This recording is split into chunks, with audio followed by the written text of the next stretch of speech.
ಮೋದಿಗೂ ಯುಪಿಎಗೂ ಇರೋ ವ್ಯತ್ಯಾಸವೇನು?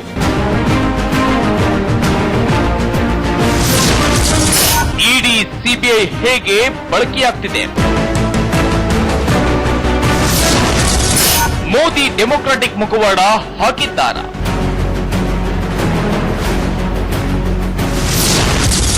ಸರ್ವಾಧಿಕಾರಿ ಧೋರಣೆಯೋ ಸಾರ್ವತ್ರಿಕ ಅಭಿಪ್ರಾಯಕ್ಕೆ ಮನ್ನಣೆಯೋ?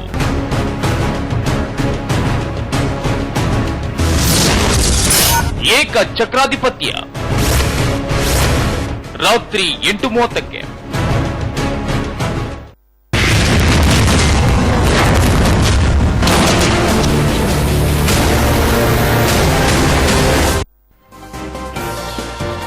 ಮತ್ತೊಂದು ಮೈಲಿಗಲ್ಲು ಸಾಧಿಸಿದ ಇಸ್ರೋ. ಜಿಎಸ್ಎಲ್ವಿ ಮಾರ್ಕ್ 3 ದೈತ್ಯ ರಾಕೆಟ್ ಉಡಾವಣೆ ಸಕ್ಸಸ್. ಇಸ್ರೋ ಕಾರ್ಯಕ್ಕೆ ಶ್ಲಾಘನೆಯ ಮಹಾಪುರ.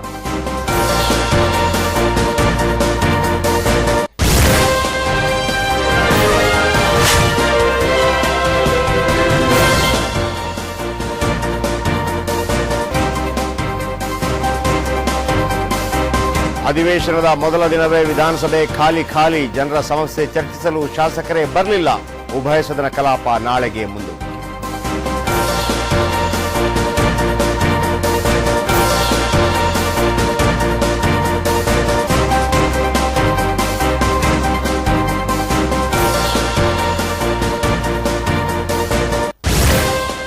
ಮುಖ್ಯ ವಾಹಿನಿಗೆ ಬಂದ ನಕ್ಸಲರು. ಚಿಕ್ಕಮಗಳೂರು ಜಿಲ್ಲಾ ಕಮಿಟಿ ಮುಂದೆ ಶರಣಾಗತಿ. ಕುಟುಂಬಸ್ಥರಲ್ಲಿ ಮನೆ ಮಾಡಿದ ಸಂತಸ.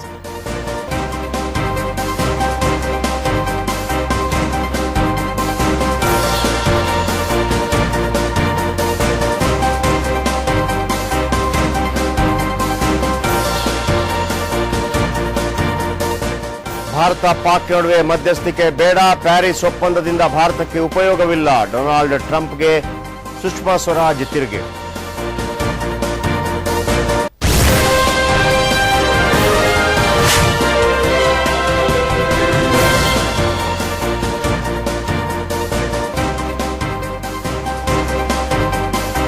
ಮದ್ಯದ ದೊರೆಗೆ ಮತ್ತೆ ಸಂಕಷ್ಟ. ಮೊದಲ ಚಾರ್ಜ್ ಶೀಟ್ ಸಲ್ಲಿಸಲು ಜಾರಿ ನಿರ್ದೇಶನಾಲಯ ಸಜ್ಜು. ಹಣ ವರ್ಗಾವಣೆ ಬಗ್ಗೆ ಪಟ್ಟಿ ಮಾಡಲಿದೆ ಇಡಿ.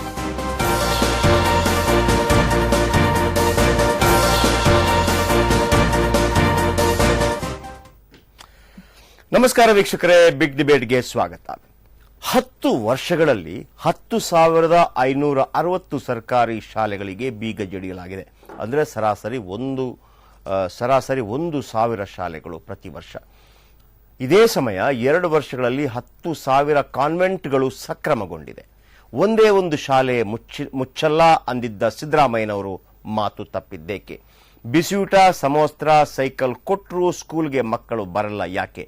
ಇದೇ ಇವತ್ತಿನ ಬಿಗ್ ಡಿಬೇಟ್. ಕನ್ನಡ ಶಾಲೆ ಕೊನೆಯುಸಿರು.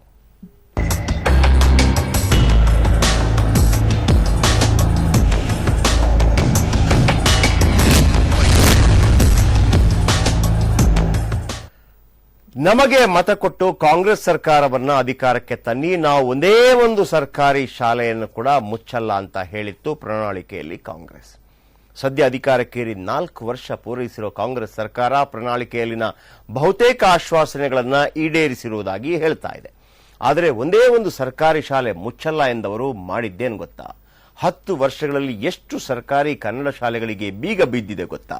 ಇದನ್ನೆಲ್ಲ ನೋಡಿದ್ರೆ ನಮ್ಮ ಜನಪ್ರತಿನಿಧಿಗಳ ಕನ್ನಡ ಪ್ರೀತಿ ಕಂಡು ಕನ್ನಡಿಗರಿಗೆ ಆಘಾತ ಆಗುವುದು ಪಕ್ಕಾ. 10 ವರ್ಷಗಳಲ್ಲಿ 10,560 ಸರ್ಕಾರಿ ಶಾಲೆಗಳಿಗೆ ಬೀಗ.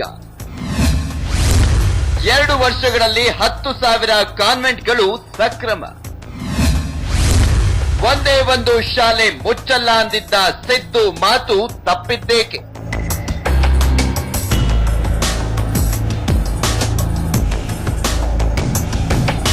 ಒಂದೇ ಒಂದು ಶಾಲೆ ಮುಚ್ಚಲ್ಲ ಅಂದಿದ್ದ ಸಿದ್ದು ಮಾತು ತಪ್ಪಿದ್ದೇಕೆ?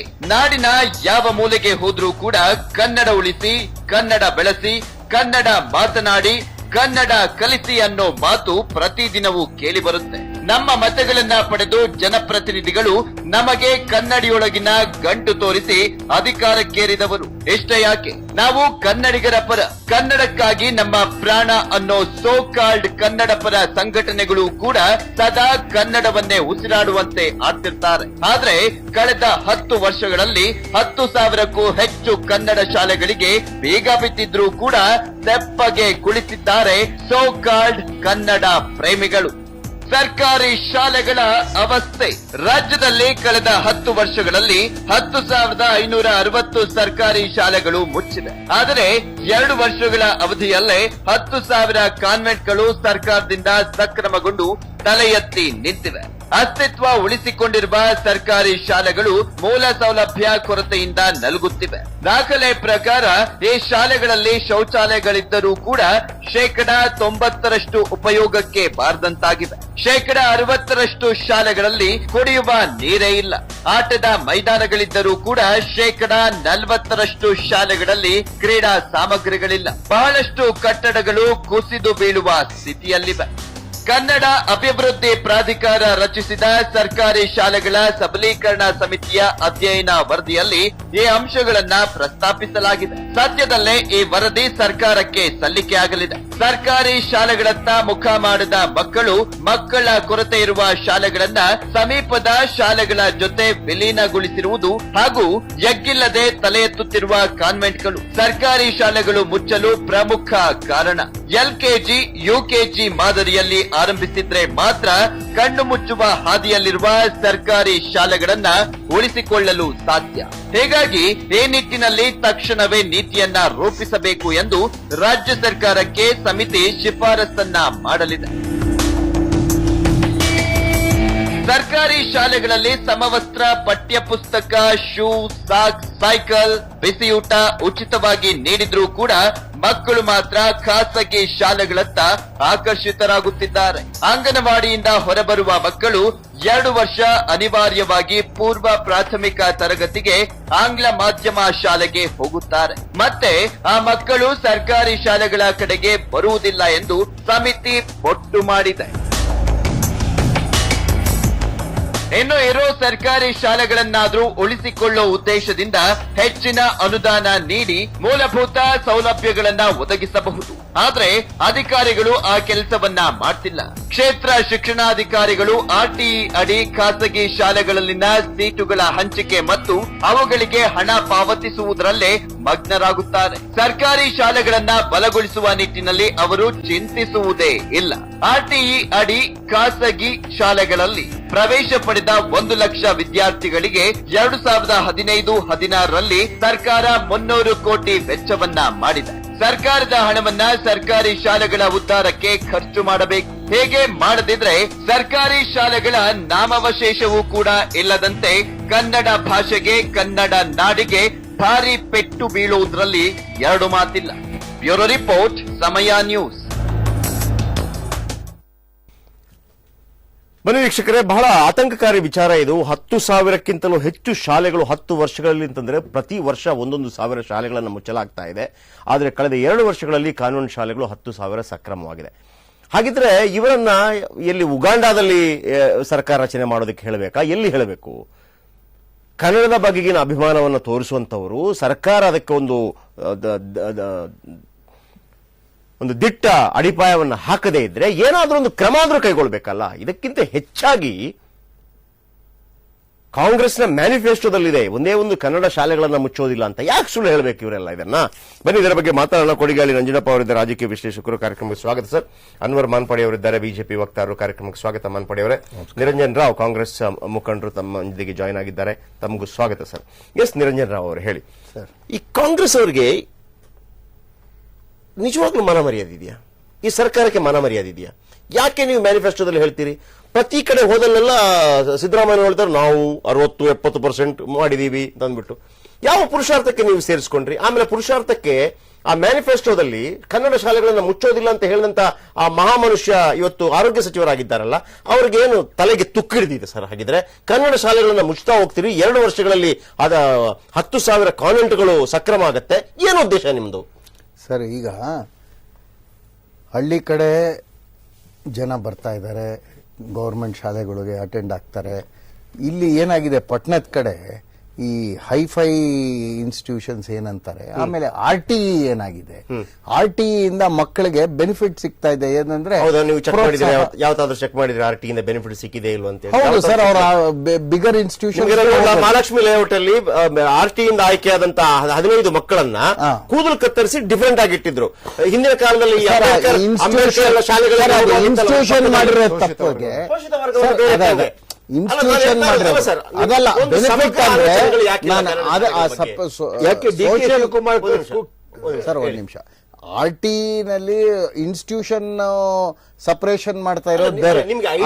ಈಗ ಕಾಂಗ್ರೆಸ್ ಸರ್ಕಾರಕ್ಕೆ ಐಡಿಯಾ ಇದೆಯಾ ಇಲ್ವೋ ಸರ್? ಈಗ ಕೇವಲ ಚಿಕ್ಕರಾಯಪ್ಪ ಜಯಚಂದ್ರ ಅಂತವರನ್ನ ಹೆಂಗ್ ಕರ್ಕೊಂಡ್ ಬಂದು ಹೆಂಗೆ ಲೋಕಾಯುಕ್ತ ಸಂಸ್ಥೆಯನ್ನ ಬಂದ್ ಮಾಡಿಬಿಟ್ಟು ಹೇಗೆ ಯಾರು ಹೇಗೋ ಯಡಿಯೂರಪ್ಪನವರು ಹೋದ್ರು ನಾವ್ ಹೆಂಗ್ ತಪ್ಪಿಸ್ಕೋಬೇಕು ಅಂತ ಪ್ಲಾನ್ ಆಗ್ತಾ ಇದ್ದೀರಾ? ಅಥವಾ ನೆಕ್ಸ್ಟ್ ಬರುವಂತ ಶಾಲಾ ಮಕ್ಕಳು ಕನ್ನಡ ಕಲಿಯೋದು ಬೇಡ, ನಾವು ಮಾಡಿದಂತ ಈ ಘನಾಂಧಾರಿ ಕೆಲಸಗಳಿದೆಯಲ್ಲ ನೆಕ್ಸ್ಟ್ ಜನರೇಷನ್ಗೆ ಗೊತ್ತಾಗೋದು ಬೇಡ ಅಂತಾನ? ಯಾಕೆ ಕನ್ನಡ ಶಾಲೆಗಳನ್ನ ಕನ್ನಡ ಶಾಲೆ ನಾವು ಮುಚ್ಚಬೇಕು ಅಂತ ಪ್ರಯತ್ನ ಮಾಡಿಲ್ಲ. ಅಲ್ಲ, ಉಳಿಸ್ಕೊಳ್ಬೇಕು ಅಂತ ತುಂಬಾ ಪ್ರಯತ್ನ ಮಾಡ್ತಾ ಇದ್ದಾರೆ. ಏನ್ ಮಾಡ್ತೀರಾ ಸರ್?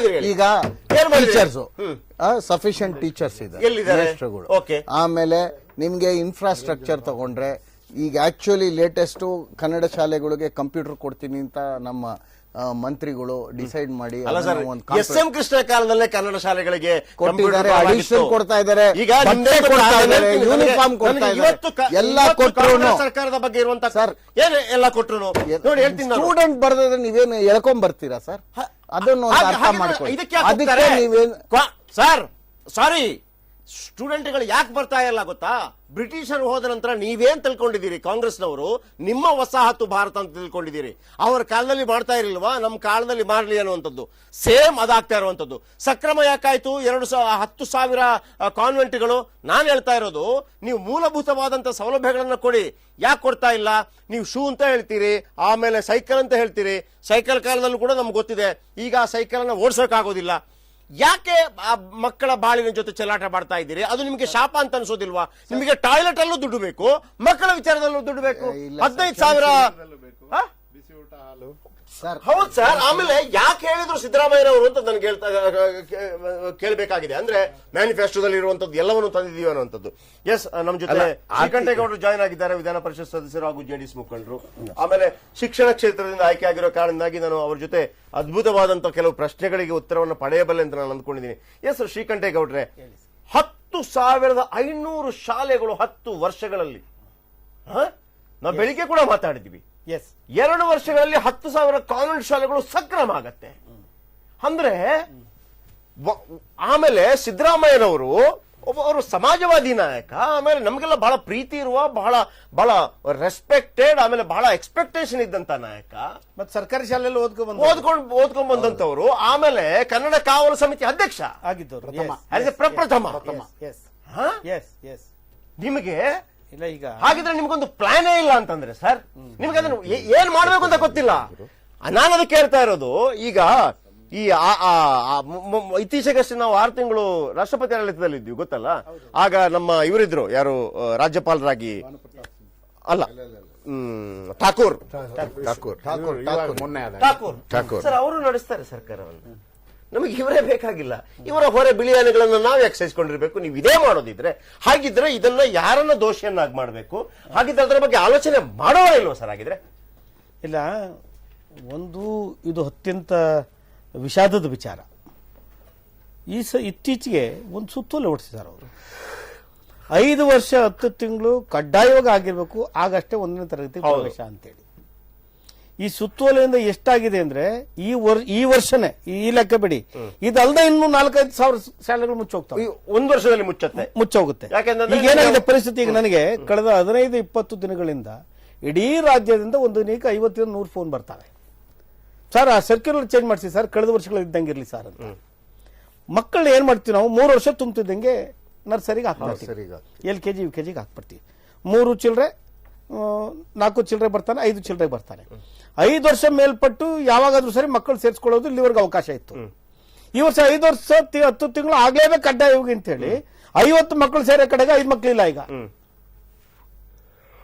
ಈಗ ನಾವು 5 ವರ್ಷ 8 ತಿಂಗಳಾಗಿದ್ರು ಅಡ್ಮಿಷನ್ ಇಲ್ಲ, 9 ತಿಂಗಳಾಗಿದ್ರು ಇಲ್ಲ, 7 ತಿಂಗಳಾಗಿದ್ರು ಇಲ್ಲ, 6 ತಿಂಗಳಾಗಿದ್ರು ಇಲ್ಲ. ಇಡೀ ರಾಜ್ಯದಲ್ಲಿ ದೊಡ್ಡ ಸಮಸ್ಯೆ ಇದು. 1 ವರ್ಷ ನಾವೆಲ್ಲ ಗಾಬರಿ ಬೀಳುವ ಸ್ಕೂಲ್ಗಳು ಮುಚ್ಚೋಗ್ತವೆ ಸಲ, ಇನ್ನು ಇದು 2 ಪಟ್ಟು ಮುಚ್ಚೋಗ್ತವೆ. ಹಾಗಾಗಿ ಮೊದಲು ಇತ್ತೀಚೆಗೆ ಹೊಡೆಸಿರ್ತಕ್ಕಂಥ ಈ ಸುತ್ತೋಲನ್ನ ಸರ್ಕಾರ ಕೂಡಲೇ ವಾಪಸ್ ತಗೋಬೇಕು ಸರ್. ಅದಕ್ಕೆ ಈಗ ಇದು ಎಲ್ಲ ಪೋಷಕರ, ಎಲ್ಲ ಶಿಕ್ಷಕರ, ಇಡೀ ಸಮಾಜದ ಎಲ್ಲರ ಆಗ್ರಹ. ಇದು ಯಾರು ಹಿಂಗೆ ಕಡ್ಡಾಯ ಹೊರಡಿಸೋರು ನಮ್ಗೆ ಅರ್ಥ ಆಗ್ತಾ ಇಲ್ಲ. ನಾವು ಕೂಡ ಅಧಿವೇಶನ ಗಲಾಟೆ ಮಾಡಬೇಕು ಅಂತೇಳಿ ಕೂತಿದ್ದೀವಿ. ಈಗ ನಾ ಇಲ್ಲಿಗೆ ಬರೋಕ್ ಮುಂಚೆನೂ ಅದೇ ಮಾತು. ಯಾವ ಸಕಲೇಶ್ಪುರದ BO ಬೆಳಿಗ್ಗೆ ಮಾಡ್ತಾನೆ, ಮಂಡ್ಯ BO ಸಂಜೆ ಮಾತಾಡ್ತಾನೆ, ಸರ್ ದಯವಿಟ್ಟು ಆ ಸುತ್ತೋಲನ ಬದಲಾಯಿಸಿ ಸರ್, ದಯವಿಟ್ಟು ಸುತ್ತೋಲ ಬದಲಾಯಿಸಿ ಸರ್ ಅಂತೇಳಿ. ಒಬ್ಬ ಖಾಸಗಿ ಶಾಲೆ, ಕನ್ನಡ ಶಾಲೆಯೊಬ್ಬ ಮಾತಾಡ್ತಾನೆ ಇವತ್ತು ಕೊತ್ತತ್ತಿನಲ್ಲಿ. ಅವ್ರು ಸರ್ ನಮ್ಮಲ್ಲಿ ಇವತ್ತು 100-200 ಅಡ್ಮಿಷನ್ ಆಗಬೇಕಾಯ್ತು, ಇನ್ನು 10-20 ಮಕ್ಕಳಿಗಿದ್ದಾರೆ ಸರ್, ನೀವು 5 ವರ್ಷ 10 ತಿಂಗಳು ಬಿಡಿ ಸರ್, ಮತ್ತೆ ಅವನು UKG ಓದಬೇಕು, ಇಲ್ಲ ನರ್ಸರಿಲೇ ಇರಬೇಕು ಅಂತ ಪರಿಸ್ಥಿತಿ ಆಗಿದೆ ಅಂತೇಳಿ ಒಂದಿದ. ಎರಡನೇದು, ನಮ್ಮಲ್ಲಿ ಏನ್ ಮಾಡಿದಿರಿ ನೀವು, ಸಂಖ್ಯೆ ಮೇಲೆ, ಮಕ್ಕಳ ಸಂಖ್ಯೆ ಮೇಲೆ ಟೀಚರ್ಸ್ ಕೊಡ್ತಾ ಇದ್ದೀರಿ, ಕ್ಲಾಸ್ ವೈಸ್ ಕೊಡ್ತಾ ಇಲ್ಲ. ಈಗ ನಮ್ಮಲ್ಲಿ ಪುಸ್ತಕಗಳು ನೀವು 5-4 ಪುಸ್ತಕ 1ನೇ ತರಗತಿಗೆ, 2ನೇ ತರಗತಿಗೆ 4, 5ಕ್ಕೆ 5. ಈಗ 5 ತರಗತಿಗೆ 21 ಪುಸ್ತಕಗಳಿರ್ತವೆ. ಇನ್ನೂ ಒಂದೊಂದು ಹೋದ್ರೆ 5 ಹೆಚ್ಚಾಗ್ತಾ ಹೋಗ್ತವೆ. ನೀವು ಮಕ್ಕಳ ಸಂಖ್ಯೆ ಇಟ್ಕೊಂಡು 30 ಮಕ್ಕಳಿಗೆ ಒಬ್ಬ ಟೀಚರ್ ಅಂತ ಕೊಡ್ತೀರಿ, ಒಬ್ಬರೇ ಶಿಕ್ಷಕರು. ಅವನು 1 to 7 ಒಬ್ಬನೇ ಟೀಚರ್ ಪಾಠ ಮಾಡಬೇಕು. ರೇಷ್ಯೂ 26 ಪುಸ್ತಕ ಪಾಠ ಮಾಡಬೇಕು ಅವನು. 1:7 ಕ್ಲಾಸಸ್. ಈಗ ಕೇರಳದಲ್ಲಿ ಕ್ಲಾಸ್ 1 ಟೀಚರು ಎಷ್ಟೇ ಮಕ್ಕಳಿರ್ಲಿ, ಅವಳು 5 ಪುಸ್ತಕ ಪಾಠ ಮಾಡ್ತಾನೆ. ಅಲ್ಲ ಸರ್, ಈಗ ನನಗೆ ಏನ್ ಅನ್ಸುತ್ತೆ ಗೊತ್ತಾ, ಈಗ ನಾವೆಲ್ಲ ಈ ಫಾರಿನ್ ಟೂರ್ ಎಲ್ಲ ಹೋಗಿ ಅಲ್ಲಿಯ ರೈತರು ಏನ್ ಮಾಡ್ತಾರೆ, ಅಲ್ಲಿಯ ವಿದ್ಯಾರ್ಥಿಗಳು ಏನ್ ಮಾಡ್ತಾರೆ ಅಂತ ನೋಡ್ತಾರಲ್ಲ, ಪಕ್ಕದ ಕೆಲವು ಕಡೆ 1 to 8 ಮಾಡಿದಿರಿ. ನೀವು 1ರಿಂದ 8ನೇ ತರಗತಿ ಕ್ಲಾಸ್ ಮಾಡಿದಿರಿ. ಅಲ್ಲಿ ನೀವೇನೋ 30 ಮಕ್ಕಳಿದ್ರೆ ಒಬ್ಬ ಟೀಚರ್, 60 ಮಕ್ಕಳಿದ್ರೆ 2 ಟೀಚರು. 1 to 8 2 ಟೀಚರ್ ಹೆಂಗ್ ಮ್ಯಾನೇಜ್ ಮಾಡಕ್ಕಾಗುತ್ತೆ, ಹೆಂಗ್ ಕ್ವಾಲಿಟಿ ಕೊಡಕ್ಕಾಗುತ್ತೆ? ಈ ಖಾಸಗಿ ಶಾಲೆಗಳಲ್ಲಿ ಏನಾಗುತ್ತೆ, ಪ್ರತಿ ಕ್ಲಾಸ್ಗೆ ಒಬ್ಬರು ಟೀಚರ್ ಇರ್ತಾರೆ. ಅಲ್ಲಿ ಇರೆಸ್ಪೆಕ್ಟಿವ್ ದಿಸ್ ಟೈಮ್ ಮಕ್ಕಳ ಸಂಖ್ಯೆ ಮುಖ್ಯ ಅಲ್ಲ, ಅಲ್ಲಿ ಕ್ಲಾಸ್. ಆ ಕ್ಲಾಸ್ಗೆ ಈಗ 5ನೇ ಕ್ಲಾಸ್ಗೆ 5 ಪುಸ್ತಕ ಬಿಟ್ರೆ ಉಳಿದೆಲ್ಲ ಕ್ಲಾಸ್ಗಳು 4 ಪುಸ್ತಕಗಳಿದ್ದಾವೆ. ಅಲ್ಲ ಸರ್, ಅದು ಆ ಪ್ರಾಬ್ಲಮ್ ಏನು ಸರ್? ಈಗ ನನಗೆ ಒನ್ಸ್ ಅಗೇನ್, ಈಗ ನಾವು ಈ ವಾಟ್ಸ್ಆಪ್ ಅಲ್ಲಿ ಬರ್ತಾ ಇರುತ್ತೆ, ಖಾಸಗಿ ಶಾಲೆಯ ಟೀಚರ್ ಮನೆ ಬಹಳ ಸಣ್ಣದಾಗಿರುತ್ತೆ, ಬಟ್ ಸರ್ಕಾರಿ ಶಾಲೆಯ ಟೀಚರ್ ಮನೆ ಚೆನ್ನಾಗಿರುತ್ತೆ, ಬಟ್ ನೀವು ಸಫಿಶಿಯಂಟ್ ಆಗಿ ಟೀಚರ್ ಕೊಡೋದಿಲ್ಲ. ಮತ್ತೊಂದು ಏನು ಪ್ರಾಬ್ಲಮ್, ಸಫಿಶಿಯಂಟ್ ಟೀಚರು ಮತ್ತು class wise teacher, subject wise teacher ನೀವು ಕೊಡ್ತಾ ಇಲ್ಲ. ಯಾಕೆ ಹೆಂಗೆ? ಸರ್ಕಾರದ ನಿರ್ಧಾರ ಹಂಗಾಗಿದೆ. ಇಲ್ಲಿ ಅದ್ರ ಬಗ್ಗೆ ಗಂಭೀರವಾಗಿ ಗಮನ ಕೊಡುವಂತ ಸ್ಥಿತಿಯಲ್ಲಿ ಸರ್ಕಾರ ಇಲ್ಲ. ನಾವು ಗಮನಕ್ಕೆ ತಂದಿದ್ದೇವೆ ಇದನ್ನ. ಆಮೇಲೆ ಇನ್ನೊಂದು 3ನೇದು ಏನಾಗಿದೆ, ಯಾವ ಶಾಲೆಗೆ ಹೋಗಿ, ಇವೆಲ್ಲ 50-60 ವರ್ಷದಲ್ಲಿ ಕಟ್ಟಿದ್ದು, ಎಲ್ಲ ಶಾಲೆಗೆ ನೀವು ಯಾರನ್ನು ಕೇಳಿದ್ರು, ಅಣ್ಣ ಈ ಸಲ ನಮ್ಮ ಸ್ಕೂಲ್ ಬಿದ್ದೋಗ್ತಾ ಇದೆ, ಅದಕ್ಕೆ ಗ್ರಾಂಟ್ ಕೊಡೋಣ ಅಂತಾರೆ. ಅಣ್ಣ ನಮ್ದು ಇನ್ನೇನು ಮಕ್ಕಳು ಆ ನೋಡ್ಬಿಟ್ಟು ಚಾವಡಿನ ನಮ್ಮ ಶಾಲೆಗೆ ಬರಲಣ್ಣ ಅಂತಾರೆ.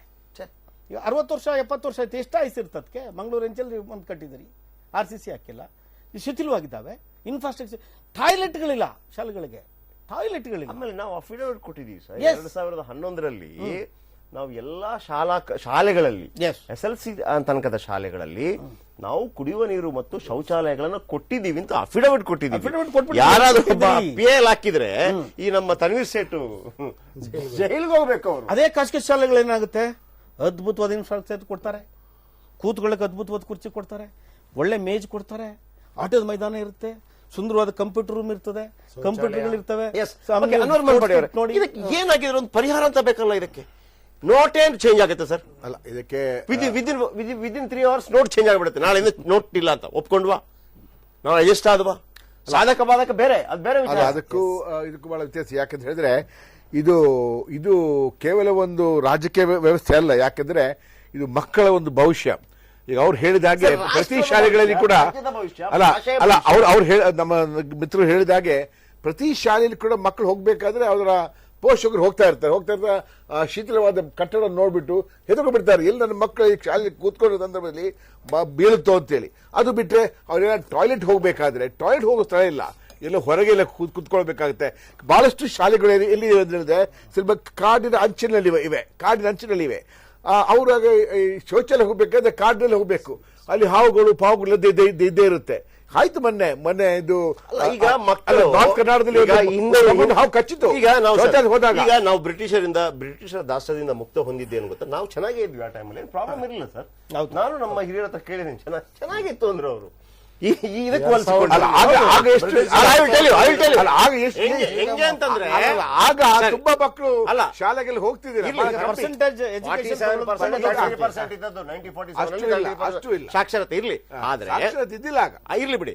ಆದರೆ ನಾವು ಬೇರೆ ಬೇರೆ ವಿಚಾರದಲ್ಲಿ ಇಟ್ಕೊಳ್ಳಿ, ನಮ್ಮನ್ನ ಒಂದು ರೀತಿಯಲ್ಲಿ ಸ್ಲೇವ್ಸ್ ಗಳ ನೋಡ್ತಾ ಇದ್ರು, ನಾವು ಒಪ್ಕೊಳ್ತಾ ಇದ್ವಿ. ಈಗಲೂ ನಾವು ಅದನ್ನೇ ಮುಂದುವರ್ಸ್ಕೊಂಡು ಹೋಗ್ತಾ ಇದ್ವಿ. ಅಂದ್ರೆ ನಿನಗೆ ಕೊಡದಿದ್ರು ಕೂಡ ಅವನು ಒಪ್ಕೋತಾನೆ, ಬಿಡ್ರಿ ತಂದ್ಬಿಟ್ಟು ಮ್ಯಾನೇಜ್ ಮಾಡ್ತಾನೆ, ಅವನಿಗೆ ಇನ್ನೇನ್ರಿ ಕೊಡೋದು, ಹೋಗ್ತಾನೆ ಬಿಡಿ ಅನ್ನೋ ರೀತಿಯಲ್ಲೇ ಇರ್ತೀವಿ. ಹಾಗಿದ್ರೆ ನಮಗೊಂದು ಬದಲಾವಣೆ ಬೇಡವಾ? ಖಂಡಿತವಾಗಿ ಬೇಕು, ಬದಲಾವಣೆ ಖಂಡಿತ ಬೇಕು. ಅದಕ್ಕೋಸ್ಕರ ಏನಾಗ್ಬೇಕಂತ ಹೇಳಿದ್ರೆ, ಈಗ ನಮ್ಮ ಮಿತ್ರರು ಹೇಳಿದ್ರು, ಅವ್ರು ನಮ್ಮ ತಜ್ಞರುಗಳು ಹೇಳ್ತಾ ಇದ್ದಾರೆ, ಮಾತಾಡ್ತಿರ್ಬೇಕಾದ್ರೆ ಅದು ಏನ್ ಮಾಡ್ಬೇಕಂತ ಹೇಳಿದ್ರೆ, ಇದರ ಈ ರಾಜಕೀಯವೆಲ್ಲ ಬಿಟ್ಟು ಎಲ್ಲ ಒಟ್ಟುಗೂಡಿ ಯಾವ ರೀತಿಯಲ್ಲಿ ಈ ಒಂದು ಸರ್ಕಾರಿ ಶಾಲೆ, ಈ ಪಾಪದ ಶಾಲೆ ಯಾವ ರೀತಿ ಅದನ್ನ ವೃದ್ಧಿಗೊಳಿಸ್ಬೇಕಾದ್ರೆ ಅವ್ರಿಗೆ ಬೇಕಾದ ಒಳ್ಳೆದ ಕಟ್ಟಡ ಇರಬೇಕು. ಕಟ್ಟಡ ಸಿಕ್ಕಿದ್ದಂತ ಒಳ್ಳೆ ಕ್ಲಾಸ್ ರೂಮ್ ಅಲ್ಲಿ ಕೂತ್ಕೊಳ್ಳೋ ಕುರ್ಚಿ ಬೇಜ ಚಂದ ಇರಬೇಕು. ಆಟದ ಸಾಮಗ್ರಿಗಳು ಬೇಕು. ನೀವು ಹಾಕಿದ್ದೀರಾ, ಯಾವ ಶಾಲೆಗಳು ಆಟದ ಸಾಮಗ್ರಿಗಳಿಲ್ಲ. ಪ್ಲೇ ಗ್ರೌಂಡ್ಸ್ ನಮ್ಮ ಸರ್ಕಾರಿ ಶಾಲೆ ಬಹಳಷ್ಟಿವೆ, ಪ್ರೈವೇಟ್ ಶಾಲೆಗಳಿಲ್ಲ. ಆದ್ರೆ ಆಟದ ಸಾಮಗ್ರಿಗಳು ಯಾವುದೂ ಇಲ್ಲ, ಆಟ ಆಡಿಸೋರಿಲ್ಲ. ಅವ್ರು ಹೇಳಿದಾಗೆ ಪ್ರತಿಯೊಂದು ಕ್ಲಾಸಿಗೂ ಒಂದೊಂದು ಟೀಚರ್ ಸಿಗೋ ನಿಟ್ಟಿನಲ್ಲಿ ನಾವು ಒಂದು ಆಜೆ ಹೊಡಿಸಬೇಕು. ಆ ಮನೆ ಬಂದ ಸುತ್ತಲಿ ತೆಗಿಸಬೇಕಾಗುತ್ತೆ. ಇದೆಲ್ಲ ಮಾಡಿ ಎಲ್ಲರನ್ನು ನಂಜುಂಡಪ್ಪ ಅವರೇ, ಒಂದು ಮಿನಿಮಮ್ ಒಂದು ಗ್ರಾಮ ಪಂಚಾಯತಿಯಲ್ಲಿ ಎಷ್ಟು ಶಾಲೆಗಳು ಬರ್ಬೋದು ಸಾಧಾರಣವಾಗಿ? 4 to 5. ಒಂದು ತಾಲೂಕು ಮಟ್ಟ ಅಂತ ಹೇಳುವಾಗ ಒಂದು 20ರಿಂದ 25. ಅದರಲ್ಲಿ ಒಂದು PUC ಇರುತ್ತೆ, ಹೋಬಳಿ ಇಟ್ಕೊಂಡು ಇರ್ಲಿ. ಈಗ ತಾಲೂಕು ಜಾಸ್ತಿ ಕಾಲೇಜು ಇರುತ್ತೆ, ಪ್ರಾಥಮಿಕ ಶಾಲೆಗಳ ಅವ್ರ ಭಾಗದಲ್ಲಿ ಮಲೆನಾಡಲ್ಲಿ ನಿಮ್ಮಲ್ಲಿ ಕಮ್ಮಿ ಇರುತ್ತೆ. ಈಗ ನಮ್ಮ ದಕ್ಷಿಣ ಕನ್ನಡದಲ್ಲಿ ಬಹಳ ಜಾಸ್ತಿ. ಈಗ ನನಗೆ ಅನ್ಸುತ್ತೆ ಒಂದು ತಾಲೂಕು ದಕ್ಷಿಣ ಕನ್ನಡದಲ್ಲಿ ಏನಾಗಿದೆ, ಒಮ್ಮೆ ಒಂದು ರೆಡಿ ಮಾಡಿ ಯಾಕೆ ಸರ್ ಕೊಡೋಕ್ಕಾಗಲ್ಲ? ಈಗ ನಾವ್ ಹೇಳ್ತೀವಿ, ಈಗ ಯಾಕೆ ಕನ್ನಡ ಶಾಲೆಗೆ ಹಾಕೋಕ್ಕಾಗೋದಿಲ್ಲ ಅಂತ. ಯಾರು ಕನ್ನಡ ಶಾಲೆ ಹಾಕಿದ್ರು? ರಾಷ್ಟ್ರಕವಿ ಕುವೆಂಪು ಅವರು ಬಾರಿಸು ಕನ್ನಡ ಡಿಂಡಿಮ ಅಂದ್ರು. ಇವತ್ತು ರಾಜ್ಯ ಸರ್ಕಾರ ಬಾರಿಸು ಕನ್ನಡ ಶಾಲೆಗಳ ಮುಚ್ಚುವ ಅಂತ ಘೋಷಣೆ ಮಾಡಕ್ಕೆ ನಿಂತಿದೆ. ಖಾಸಗಿ ಇಂಗ್ಲಿಷ್ ಮಾಧ್ಯಮದ ಶಾಲೆಗಳು ಇವತ್ತು ಕಾನ್ವೆಂಟ್ ಸರ್ಕಾರಿ ಶಾಲೆಗಳನ್ನ, ನನಗಿಂತ ಹೆಚ್ಚಿಗೆ ಶಾಸಕರಿಗೆ ಮಾಹಿತಿ ಇದೆ, ಮುಚ್ಚೋ ಪರಿಸ್ಥಿತಿಗೆ ತಂದು ನಿಲ್ಲಿಸಿದ್ದಾರೆ. ಅದಕ್ಕೆ ಈ ಅಧಿಕಾರಿಗಳು ನೇರವಾಗಿ ಕೈ ಜೋಡಿಸಿದ್ದಾರೆ. ಕಳೆದ 10 ವರ್ಷದಿಂದ ಧರ್ಮಸಿಂಗ್ ಸರ್ಕಾರ ಪ್ರಾರಂಭವಾಗಿದ್ದ ನೀತಿ ಇವತ್ತು ಮುಂದುವರೆದಿದೆ. ಗ್ರಾಮೀಣ ಸೊಗಡಿನಿಂದ ಸಿದ್ದರಾಮಯ್ಯನವರು ಅದೇ ಶಾಲೆಯಲ್ಲಿ ಕಲಿತು ಬಂದಿದ್ದಾರೆ, ಈ ನಾಡಿನ ಮುಖ್ಯಮಂತ್ರಿ ಆಗಿದ್ದಾರೆ. ಇವತ್ತು ಕಾಳಜಿ ವಹಿಸಬೇಕು. ಪರಿಜ್ಞಾನ ಶಿಕ್ಷಣಕ್ಕೆ, ಆರೋಗ್ಯಕ್ಕೆ ಪ್ರಮುಖ. ನಾನು ಹೇಳೋದು ಅಹಿಂದ ಇಲ್ಲಿ ಮಾಡ್ರಪ್ಪ ನೀವು. ದಯಮಾಡಿ ನಾನು ಹೇಳ್ತಾ ಇದ್ದೀನಿ, ಇಲ್ಲೇ ಅಹಿಂದ ಮಾಡಿ. ಇವಾಗ ವಿಧಾನಸಭೆ ರೈತರು ಮತ್ತು ನಿಮ್ಮ ಮಾತು ಕೋರಿಸ್ಕೊಡ್ತೀನಿ. ಇಲ್ಲೇ ಅಹಿಂದ ಮಾಡಿ. ಅಹಿಂದ ಮಕ್ಕಳೇ, ಅವ್ರನ್ನೇ ಮುಚ್ಚುತ್ತಾ ಇದ್ದೀರಾ ನೀವು. ಹೈಯೆಸ್ಟ್ ಇನ್ಫ್ಯಾಕ್ಟ್ ನಾನು ಸರ್ಕಾರಿ ಶಾಲೆಯಲ್ಲಿ ಓದ್ದವನು, ಬೆಂಗಳೂರು ಅವ್ರು ಹೇಳಿದಾಗೆ ಐದ ಮಕ್ಕಳೇ ಇರೋದು. ದಯಮಾಡಿ ಐದ ಮಕ್ಕಳೇ ಇರೋದು ಸರ್. ಈ ನಾಡಿನ ವಿಶ್ವೇಶ್ವರಯ್ಯನವರು ಓದಿದ್ದು ಸರ್ಕಾರಿ ಶಾಲೆಯಲ್ಲಿ. ಬೇಕಿದ್ರೆ ಈಗ ಸರ್ಕಾರಿ ಶಾಲೆಗಳಿಗೆ ಹೋಗುವ ಎಲ್ಲಾ ಮಕ್ಕಳಿಗೂ ಫ್ರೀ ಪಾಸ್ ಮಾಡಿ ಸರ್. ಸರ್, SC ST ಮಾತ್ರ ಅಲ್ಲ, ದಯಮಾಡಿ ಮಾಡಿ. ಎಕ್ಸಾಮಿನೇಷನ್ ಹೋಗುವಾಗ ಪರೀಕ್ಷೆಗಳಿಗೆ ನೀವು ರಾಜಕೀಯ ಮಾಡ್ತಾರೆ. ಇದು ಬಿಜೆಪಿ ಅವರು ಅಲ್ಪಸಂಖ್ಯಾತರನ್ನ ಮುಟ್ಟಲ್ಲ, ಆಮೇಲೆ ನೀವು ಉಳಿದ ಹೇಳಿದ್ದು 25 ಸೀಟ್ಗಳು ನೀವು ಕೊಡಿ. 25 ಸೀಟ್ ಕೊಡ್ತಾ ಇಲ್ಲ. 10 ಕೊಡಿ ಸ್ವಾಮಿ. ನೀವು ಎಲ್ಲಿ ಕೊಡ್ತಾ ಇದ್ದೀರಿ?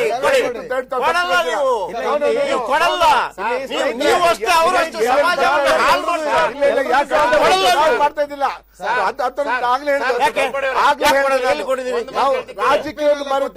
ರಾಜಕೀಯದ ವಿಷಯ ಮರೆತು ನಾವು ಮುಂದುವರಿಸಬೇಕಾಗಿದೆ. ಮಕ್ಕಳ ಭವಿಷ್ಯ ರಾಜಕೀಯ ಇಲ್ಲ. ಸದ್ಯ ನಾವು 1983 ಕುಡಿಯುವ ನೀರಿಗಾಗಿ ಅಬ್ದುಲ್ ನಜೀರ್ ಸಾಬ್ ಅವರು ಈ ರಾಜ್ಯದಲ್ಲಿ ಪ್ರತಿಯೊಂದು ಗ್ರಾಮಕ್ಕೂ ಪ್ರತಿಯೊಂದು ಕೇರಿಗಳಿಗೂ ನೀರನ್ನು ಕೊಟ್ಟರು. ಅದೇ ರೀತಿ ಪ್ರತಿಯೊಂದು ಶಾಲೆಗಳಿಗೂ ಉತ್ತೇಜನ ಕೊಡಬೇಕು. ಮಿನಿಮಮ್ ಏಜ್ ಅಂತ ಹೇಳಿದ್ರೆ ರೈಸ್ ಮಾಡಿರೋದು ಅದು ಬುಧವಾರ ಸೆಂಟ್ರಲ್ ಗವರ್ಮೆಂಟ್ ಡೈರೆಕ್ಟಿವ್. ಗೊತ್ತಾಯ್ತು. ಅದನ್ನ ನಾವು ಸ್ಟೇಟ್ ಗವರ್ಮೆಂಟ್ ಓವರ್ ರೂಲ್ ಮಾಡಕ್ ಸರ್. ಈಗ ನಾವು ಅಮೆರಿಕದಲ್ಲಿ ಇಲ್ಲ ಸರ್. ಇಲ್ಲ ಸರ್, ಆಯ್ತಾ? ಅಮೆರಿಕದಲ್ಲಿ ಎಜುಕೇಶನ್ ಇದೆ. ನಾವು ಮುಖ್ಯಮಂತ್ರಿಗಳು ಫ್ರೀ ಇದೆ ಅದ್ಭುತವಾಗಿವೆ ಅಲ್ಲಿ ಸರ್. ಅಮೆರಿಕ ಅಲ್ಲ, ನಾನು ಹೇಳಿದ್ದು ಈಗ ಕೇಂದ್ರವೇ ಮಾಡಿದ್ ಸರ್. ಕೇಂದ್ರ ಏನು ನರೇಂದ್ರ ಮೋದಿ ಅಮೆರಿಕದಲ್ಲಿ ಹುಟ್ಟು ಬಂದಿಲ್ಲ, ಭಾರತದಲ್ಲಿ ನಾವು ಪ್ರಧಾನಮಂತ್ರಿ ಮಾಡಿದ್ದವರು. ಹೌದು. ಒನ್ ದ ಥಿಂಗ್ ಇಸ್ ಒಂದು ನಿಮಿಷ ಅದು ಕಾರಣದ ಯಾಕೆ ನಾನು ಹೇಳ್ತೀನಿ, ಒಂದು ನಿಮಿಷ ಮಕ್ಕಳು ಬೆಳಿಬೇಕು. ಇರ್ಲಿ ಸರ್, ಇರ್ಲಿ ಎಲ್ಲಿ? ಇರ್ಲಿ. ಈಗ ನೀವೇ ಅದೆಲ್ಲ ಅಭ್ಯರ್ಥಿ ಯಾವ ಮಾಡ್ತೀರಾ? ಯಾವ ನೀವೇ ಅದನ್ನ ಮಾಡಿ, ಅದನ್ನ ಅದನ್ನ ಮುಂಚಿತವಾಗಿ ಸರ್ ಎಲ್ಲ ಹೌದು, ಮುಖ್ಯಮಂತ್ರಿಗಳು ಹೌದು, ಸಭೆ ಹೌದು. ಕರೆಯಕ್ಕಾಗಲ್ಲ ಸರ್ ಇವರಿಗೆ, ಕರಿಬೇಕು. ಇಂಟರ್ಲಿಂಕ್ ಮುಖ್ಯಮಂತ್ರಿಗಳು ನಿಂತಿರೋಲ್ಲ ಸರ್ ಕರಿಬೇಕು. ಇವರಿಗೆ ಖಂಡಿತ. ಕರೆಯಕ್ಕಾಗಲ್ಲ. ಆಮೇಲೆ ಕೇಂದ್ರದ್ದು ಇದೆ. ಮತ್ತೆ ಇನ್ನೊಂದು ಇದೆ ಎರಡರದ್ದು ಸರ್, ಇದೆ. ಸರ್, ಈಗ ಇನ್ನೊಂದಿದೆ, ಅವರು education ಕಲ್ಪಿದ್ರೆ ನಾವು ಅವ್ರ ಮೇಲೆ ಹಾಕಿ ಕೂತ್ಕೊಳ್ಳೋದಲ್ಲ. ನೀವು ಮುಖ್ಯಮಂತ್ರಿಗಳು ಕರೀರಿ, ನೀವು ಉಳಿದದಕ್ಕೆಲ್ಲ ಕರೆಯಕ್ಕಾಗತ್ತೆ. ಬೇಡ್ರಪ್ಪ, ಈ ರೀತಿ ಬೇಡ, ನಾವು ಮಾಡೋಣ ಸರ್. ಬೇಕಿದ್ರೆ ಪ್ರಧಾನಮಂತ್ರಿಗಳೇ ಒಂದು 5 ವರ್ಷ ಟೈಮ್ ಕೊಡಿ, ಅದಾದ ನಂತರ ಮೊದಲೇ ಒಂದು ಗೊತ್ತಾಗತ್ತೆ, ಏನೋ ಒಂದು ಅಡ್ಜಸ್ಟ್ಮೆಂಟ್. ಸರ್ ನಿಮ್ಗೆ ಒಂದು ಅಲ್ಲ, ಅದಕ್ಕೆ ಅರ್ಥ ಏನು? ಅದರ ಮುಂಚಿತವಾಗಿ 5-10 ಮಂದಿ ಮುಂಚಿತವಾಗಿ ಪ್ರತಿಯೊಂದು ಮಗುವಿಗೆ ಅಂಗನವಾಡಿಯಲ್ಲಿ ನೀವು ವಿದ್ಯಾಭ್ಯಾಸ ಕಲಿಸಬೇಕು, ಅಂಗನವಾಡಿ ಪ್ಲೇಸ್ಗಳು ಹೋಗ್ಬೇಕೆಂಬ ಕಡ್ಡಾಯ ಮಾಡಕ್ಕೋಸ್ಕರ ಅದು ಮಾಡಿದ್ರು. ಬಂದೇ ಬರ್ತದೆ. ಒಂದನೇ ಕ್ಲಾಸ್ ನೋಡಿ, ಒಂದನೇ ಉಲ್ಟಾ ಕ್ಲಾಸ್ ಹೇಳ್ತಾರೆ. ಉಲ್ಟಾ ಅಲ್ಲ, ಸರ್, ಇಲ್ಲ, ಒಂದನೇ ಇಲ್ಲ, ಕ್ಲಾಸ್ ಇನ್ನೊಂದು ತಪ್ಪಾಯ್ತು. ಇಲ್ಲ, ಇಲ್ಲ, ಇಲ್ಲ, ಇಲ್ಲ. ಮುಂಚಿತವಾಗಿ ಸರಿ, ಸರ್. ಅಂಗನವಾಡಿ ಅನಗತ್ಯ ಸಮರ್ಥನೆ ಮಾಡ್ಕೋಬೇಡಿ ಮಾನ್ಪಾಡಿ ಅವರೇ. ಬರಬೇಕು. ಅನಗತ್ಯ ಸಮರ್ಥನೆ ಮಾಡ್ಕೋಬೇಡಿ. ಏ, ಇಲ್ಲ ಶೆಟ್ರೆ, ಸರ್. ನಾನು ಇನ್ನೊಂದು ಬಹಳ ಮಹತ್ವದ ವಿಚಾರ ಹೇಳಬೇಕಾಗಿದೆ. ಇತ್ತೀಚೆಗೆ ಖಾಸಗಿ ಶಾಲೆಗಳಿಗೆ ತುಂಬಾ ವ್ಯಾಮೋಹ ಬರ್ತಾ ಇದೆ. ಹೌದು. ಅದನ್ನು CBSE ICSE ತುಂಬಾ ಬರ್ತಾ ಇದೆ. ಯಾಕೆ CBSE ICSEಗಳು ಬೆಳಿಗ್ಗೆ ಎದ್ದು ಹುಟ್ಟತಾ ಇದಾವೆ? ಯಾಕೆ ಬೆಳಿತಾ ಇದಾವೆ? ಜನರ ಟ್ರೆಂಡ್ ಚೇಂಜ್ ಆಗಿದೆ. ಕಾರಣ ಯಾಕೆ ಚೇಂಜ್ ಆಗಿದೆ? ಈಗ PUC ನಲ್ಲಿ ನೀಟ್ ಅಂತ ಹೊಸ ಎಕ್ಸಾಮ್ ಸಿಸ್ಟಮ್ ಮಾಡಿದೆ. ಮೊದಲು ನಮ್ಮ ರಾಜ್ಯದಲ್ಲೇ CET ಮಾಡ್ಕೊಳ್ತಿದ್ವಿ. ಈಗ ಕೇಂದ್ರ ಒಂದು ಆದೇಶ ಕೊಟ್ಟಿದೆ, ನೀಟು ಇಡೀ ದೇಶಕ್ಕೆ ಕಾಮನ್ ಪರೀಕ್ಷೆ. ಇಡೀ ದೇಶಕ್ಕೆ ಕಾಮನ್ ಪರೀಕ್ಷೆ ಅಂದಾಗ ಕಾಮನ್ ಸಿಲೆಬಸ್ ಓದ್ಬೇಕು. ಕಾಮನ್ ಸಿಲೆಬಸ್ ಎಲ್ಲಿ ಸಿಗ್ತಿದೆ? CBSE ಸಿಗುತ್ತೆ, ಸ್ಟೇಟ್ ಸಿಲೆಬಸ್ ಅಲ್ಲಿ ಸಿಕ್ಕಲ್ಲ. ಹಾಗಾಗಿ ಎಲ್ಲೋ ಒಂದ್ ಕಡೆ ಕೇಂದ್ರದ ಈ ಧೋರಣೆ ರಾಜ್ಯದ ಭಾಷೆ, ಅಲ್ಲಿಯ ಪ್ರಾದೇಶಿಕ ಭಾಷೆ, ಅಲ್ಲಿಯ ಪ್ರಾದೇಶಿಕ ಸೊಗಡು, ಸಂಸ್ಕೃತಿಯನ್ನ ತಿನ್ನೋ ಪ್ರಯತ್ನ ಆಗೋಯ್ತು. ನಾಳೆ ಕನ್ನಡ ಇಲ್ಲ ಅಂತಂದ್ರೆ, ನೀವು ಕಾಲಾನಂತರ ತಮಿಳು ಇಲ್ಲ ಅಂತಂದ್ರೆ, ಮಲಯಾಳ ಇಲ್ಲ ಅಂತಂದ್ರೆ, ನಾಳೆ ನಿಮ್ಮ ಹಿಂದಿ ಏರಿಕೆ ಬಂತಲ್ಲ. ಅಂತಾನೆ ಸರ್. ಕಾಲಾನಂತರ ಅದನ್ನ ಇವೆಲ್ಲ ಕೊಲ್ಬೇಕು ಸೇರಿ ಅಂತ ಹೋಗ್ತವೆ. ಇದು. ಈಗ ನಾವು ಮಾತಾಡಿದ ನ್ಯಾಷನಲ್ ಲ್ಯಾಂಗ್ವೇಜ್ ಮಾಡಬೇಕು ಅಂತ ಶಾಲೆ ಮುಚ್ಚೋ ವಿಷಯ ಇರಲಿ,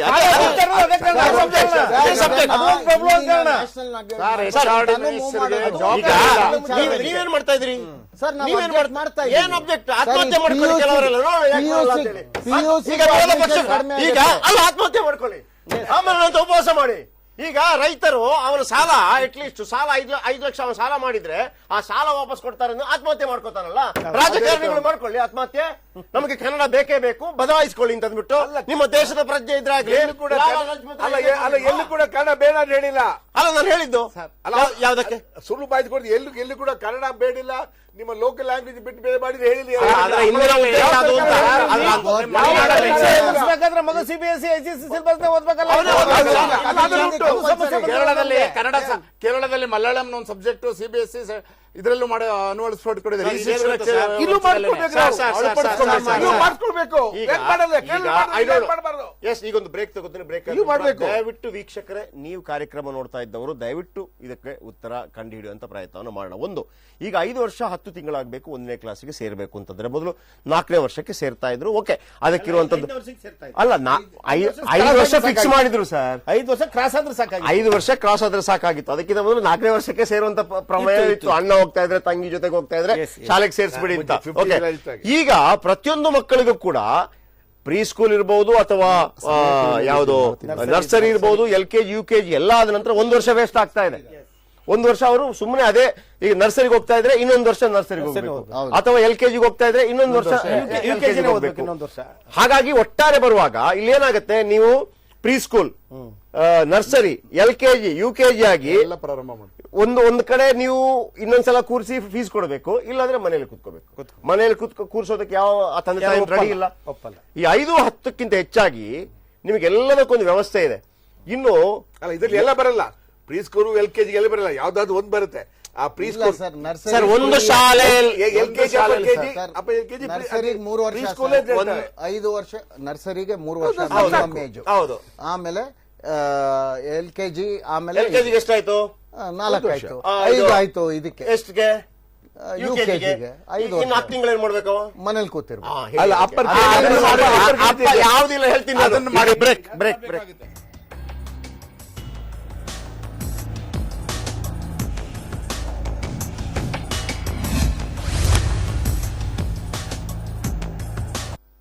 ಕಷ್ಟಪಟ್ಟು ದುಡಿದ ಹಣವನ್ನು ಫ್ರೀ ಗಿಫ್ಟ್ಗಾಗಿ ಯಾವುದೋ ಒಂದು ಚಿಟ್ನಲ್ಲಿ ಹಾಕಬಹುದೇ? ಸೇವ್ ಮಾಡ್ತಿದ್ದೀರಾ, ವೇಸ್ಟ್ ಮಾಡ್ತಿದ್ದೀರಾ?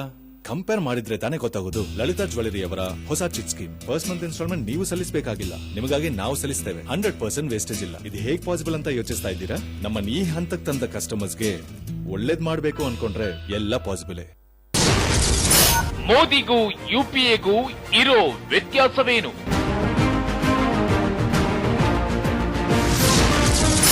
ಇಡಿ ಸಿಬಿಐ ಹೇಗೆ ಬಳಕೆಯಾಗ್ತಿದೆ?